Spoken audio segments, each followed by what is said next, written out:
Століття проминає, але біда кінця немає. Трагедія живе все з нами. Статистика йде роками. Повернемось на мить туди, де вже не линуть голоси, де виросла трава суха і скрізь витає пустота. Страшна новина промайнула. Людина навіть не збагнула, яке страхіття, горе, плач. Над Україною новий палач. Його не видно і не чути. Він не ламає ноги й руки, а тільки стиха убиває. Коротку назву атом має. Тихенько спала Україна. І раптом вибух, є руїна. Горить графіт, треба гасити. Мовчати всім й не говорити. А люд працює і вмліває. По Києву парад гуляє. Європа свій сигнал дає. Чом радіація до нас йде? Тоді почали говорити. Людей із зони вивозити. Усе у хаті залишайте. За 2-3 дні назад вертайте. Ніхто донині не вернувся. Може, із часом біль минувся, та пам'ять все туди вертає, де кожний хату свою має.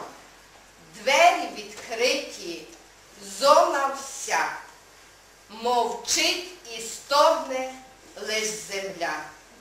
Ворона кряче, споглядає, чому нікого тут немає. Та правда, мов гіркий полин. З них не повернеться вже не один. Багато радіація спалила. У смутку Україна голосила. Донині наслідки страшні. Вмирають люди молоді, але життя кипить, вирує, а Прип'ять спить. Ніхто не чує. Ще Фукусіму Бог дає, Чорнобилю сестричка є. І так по світі страх блукає. Що дальше буде, Бог сам знає. Сьогодні хочемо пригадати і пам'ять вічно заспівати для тих, що страху вже не мають, красу небесну споглядають. Життя своє не пощадили, вогонь чорнобильський гасили, у голі руки графіт брали і всіх від смерті захищали. О Боже, змилуйся над нами!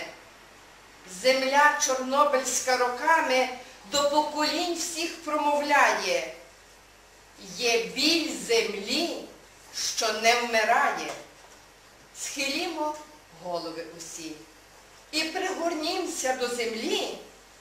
Хай Україна відчуває, її тут кожний в серці має.